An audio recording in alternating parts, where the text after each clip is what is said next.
The phone screen glowed in the dark, its light slicing through the quiet bedroom like a blade. My thumb froze mid-scroll, my heart lurching as I read the text. Meet me at the usual spot. Don't tell her. Midnight. It wasn't meant for me. The message was from Claire, my wife's assistant, to Ethan, my wife. My pulse thundered in my ears, each beat a hammer against my ribs. I glanced at Lila, asleep beside me, her chest rising and falling with the soft rhythm of trust. The air felt thick, suffocating, as if the room itself knew the secret I'd just uncovered. I should have put the phone down. I should have shaken her awake, demanded answers. But my hands trembled, and doubt crept in like fog. Maybe it was a mistake. A misfire. Claire was her shadow at the office. Always scheduling, always hovering. But the usual spot? Midnight? The words gnawed at me, each syllable a splinter under my skin. I lay back, staring at the ceiling, the fan's slow spin mirroring the churn of my thoughts. Sleep was a lost cause. Morning came too soon, the sunlight harsh through the blinds. Lila stirred, her dark hair spilling over the pillow like ink. "Morning, Nate," she murmured, her voice warm, oblivious. I forced a smile, my lips tight, and mumbled something about coffee. In the kitchen, the hiss of the espresso machine drowned out the questions screaming in my head. I watched her move through our routine, sipping coffee, scrolling emails, her laugh bright as she read a meme aloud. How could she seem so normal? Was I imagining things? The text replayed in my mind, a loop I couldn't pause. At breakfast, I tested the waters. Late night at the office again? I asked, keeping my tone light, my eyes on my plate. She didn't flinch. Yeah, the merger's killing me.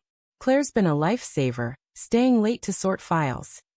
Her voice was steady, but her fingers tightened around her mug. A flicker of something, guilt? Fear? Or was I projecting?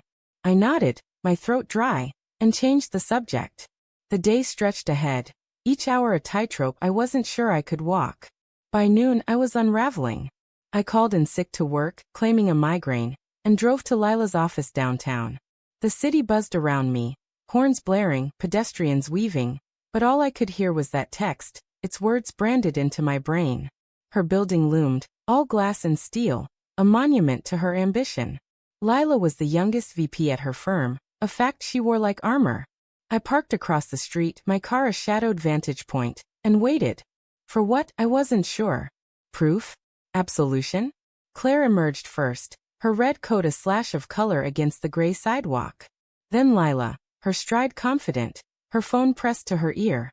They climbed into a cab together, and my stomach twisted. I followed, keeping my distance, the city's pulse matching my own.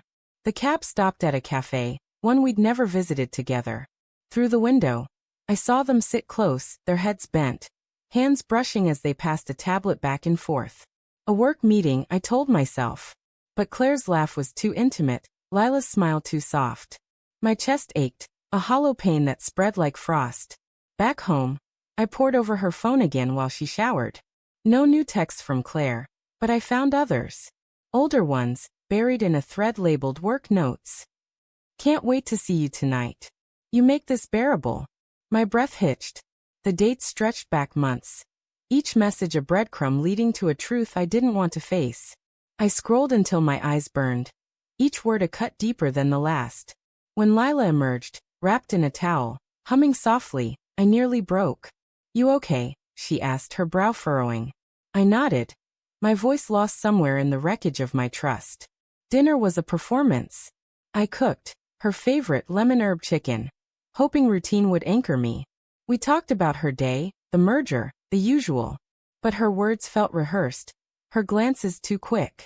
You seem off, she said, her fork pausing midair. I shrugged, my smile a lie. Just tired. She reached for my hand, her touch warm, and for a moment, I wanted to believe her. But the texts were a ghost between us, their weight crushing every word. That night, I couldn't wait anymore. I drove to the address I'd found in her calendar, a nondescript bar on the edge of town. The neon sign buzzed, casting a sickly glow over the parking lot. Inside, the air was thick with smoke and regret. I spotted them in a corner booth, Lila and Claire, their knees touching under the table. Claire's hand rested on Lila's arm, her fingers lingering. Lila leaned in, whispering something that made Claire laugh, a sound that pierced me. I stood frozen, the world tilting. This wasn't work. This was something else, something I'd been too blind or too afraid to see. I didn't confront them. I couldn't. My feet carried me back to the car, my mind a storm of rage and grief. At home, I waited, the clock ticking like a bomb. When Lila walked in at 1 a.m., her hair mussed, her eyes bright, I was sitting in the dark. Late meeting. I asked, my voice a blade. She froze, her purse slipping from her shoulder. Nate, she started, but I cut her off. I saw you. With Claire. At the bar. The words tasted like ash. Her face crumpled, but not with guilt, with defiance.